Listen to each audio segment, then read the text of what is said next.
What's up, friends? Welcome to SPDM TV. My name is Mike, part of the SPDM crew, and I watch a lot of TV. We talk about various TV topics, reviews, and general appreciation of TV past and new. You can follow me on Instagram, Threads, Blue Sky, and Serialized at MLHilty2452 to see what all I'm watching.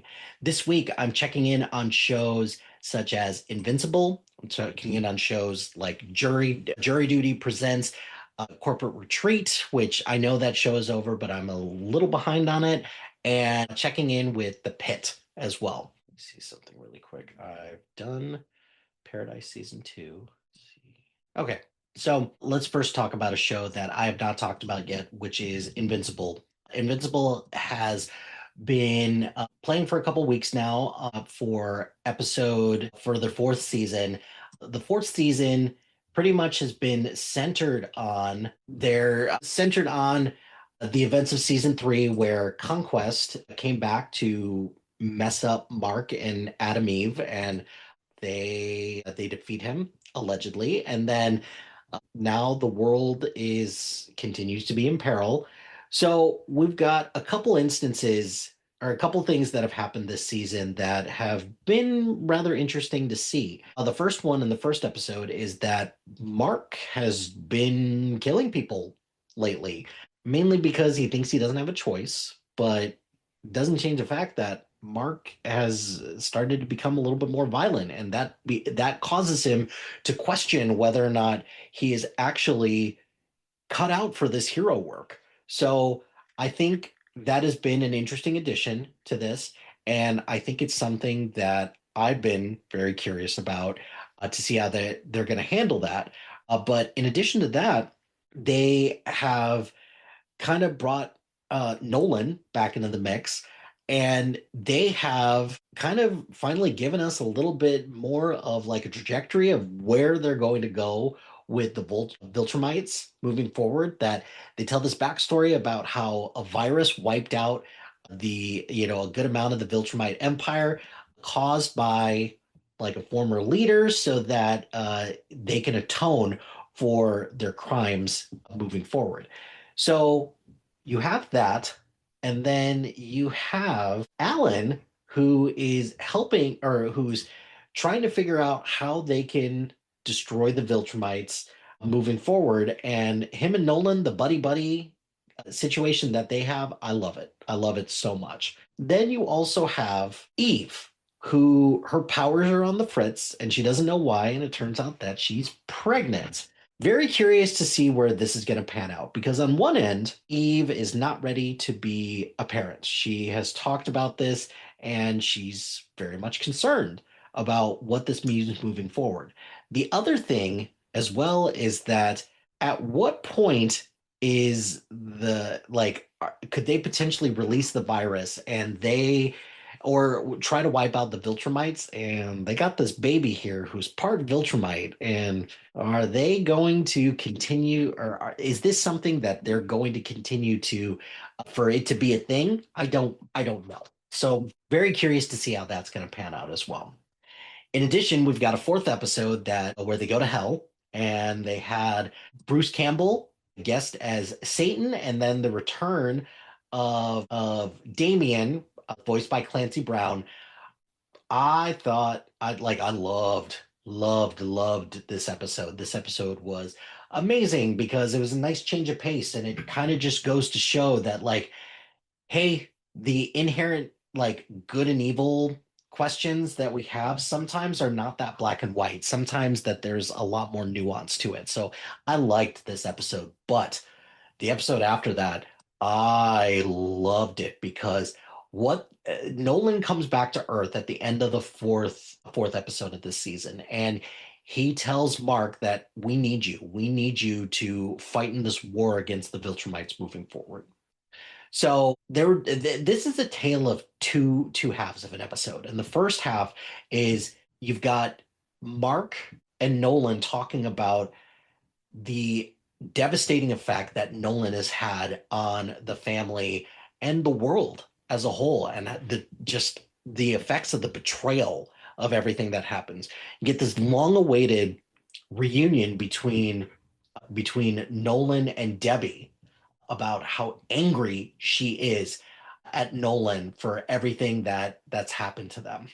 And then you have Oliver as well, who everything that happened with Nolan and Oliver and just the implications and the just everything there is there's a lot of bitter feelings.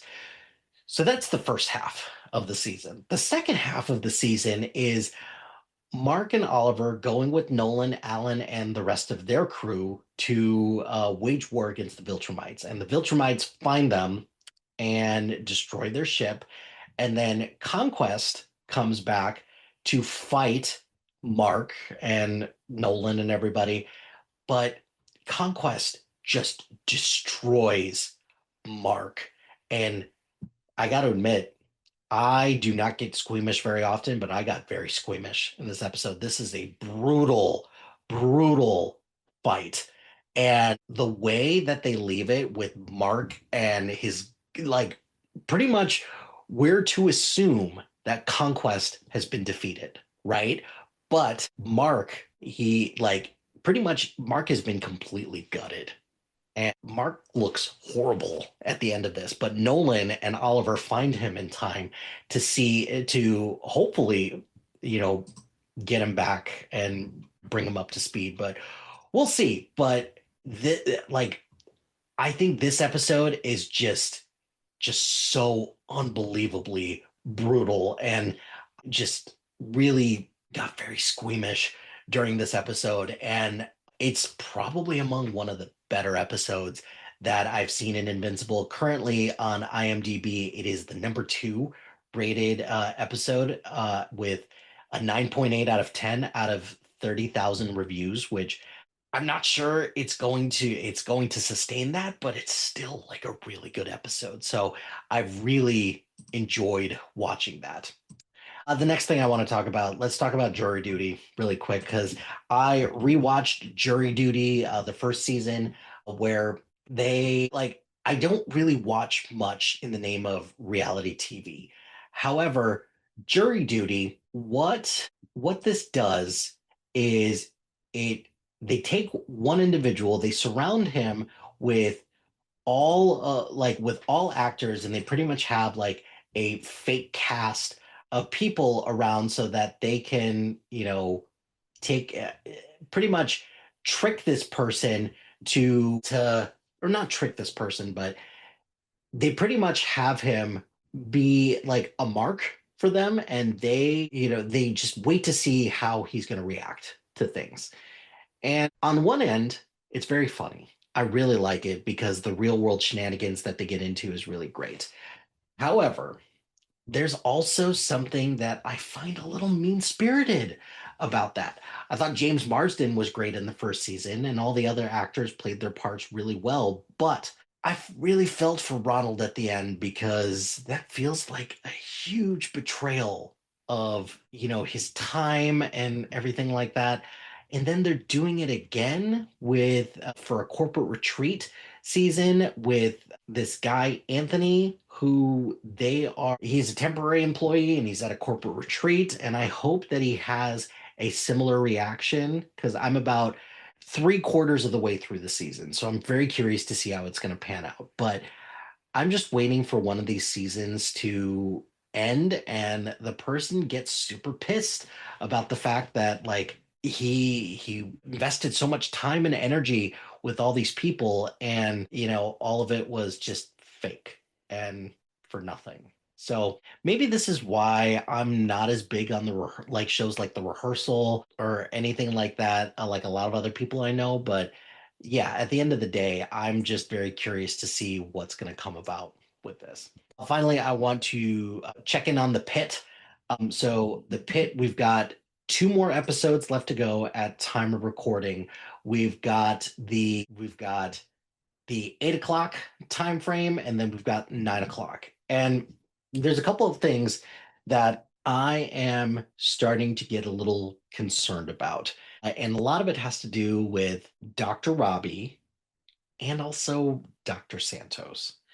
And I'm obviously concerned about Dr. Mohan as well because the recent news reports that showed that Dr. Mohan is on the way out or the actress who plays her is going to be on the way out next season. That sucks because I think Dr. Mohan is one of the more interesting characters on the Pit, but it also seems like her character might not just this in particular environment is probably not the best for her. So we'll see how that pans out. But there's a couple things that I have concerns about and a couple predictions that I want to make is that one, Dr. Robbie is giving off major vibes that he's either not coming back or he's just like he's either done with the pit or that he's thinking about just ending everything in his life. And I think that that would be an interesting turn for Dr. Robbie. I'm not a huge fan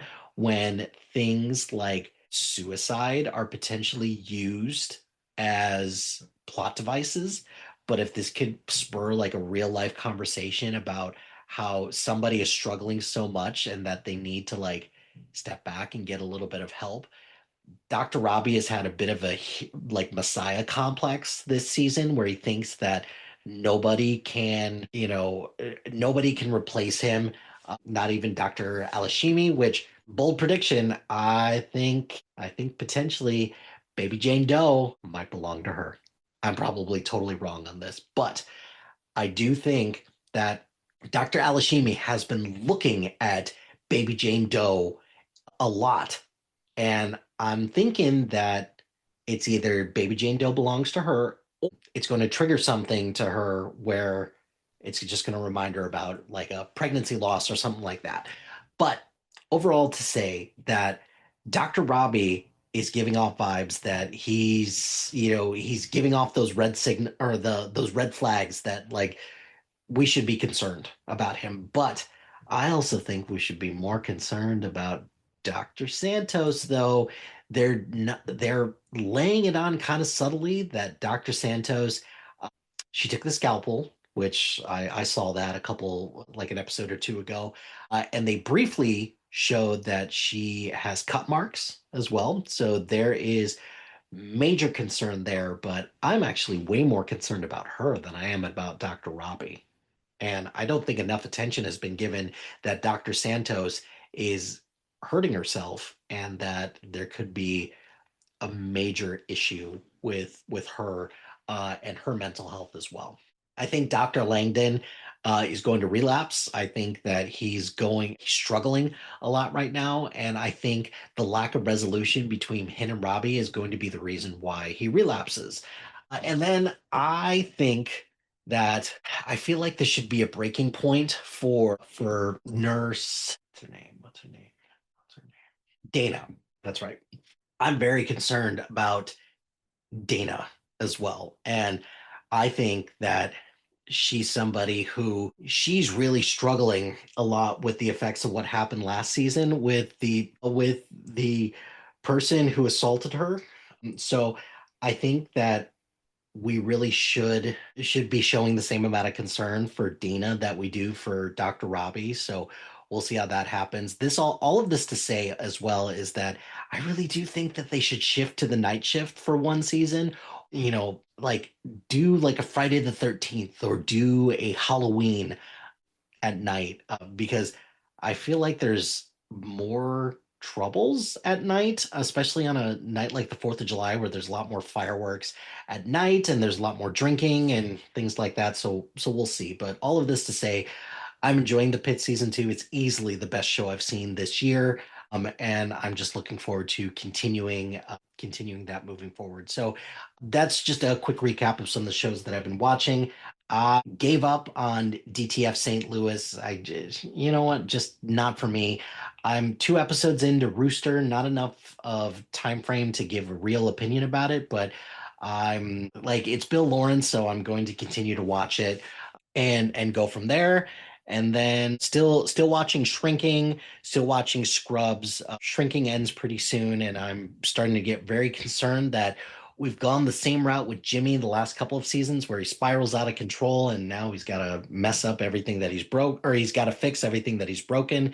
And then this Wednesday, will be the premiere of The Boys, the final season of The Boys. So I'll probably check in on that as well. So what do you think? What's some TV shows that you could recommend for me to watch? Let me know in the comments below. But that's going to do it for this episode of SPDM TV. Be sure to like, rate, and subscribe to anything and everything SPDM Crew wherever you get your podcast. Join us on social media on Facebook, Instagram, X, Threads, YouTube, LinkedIn, and Blue Sky at SPDM Crew. Shout out to Highflyer Creative Studios for making our awesome logo. Greatly appreciate their support. And if you've got any marketing, logo, or brand standard needs, contact them at highflyercreative.com. Check out our website. Check out the other shows in our network. We get a lot of great content. Really proud of the work that everyone's doing. So please check out the other shows in the SPDM Crew Podcasting Network. And finally, if you've got a podcast idea or you're interested in being part of the SPDM Crew as a guest or collaborating, email us at spdmcrew@gmail.com. Until next time, happy watching, friends.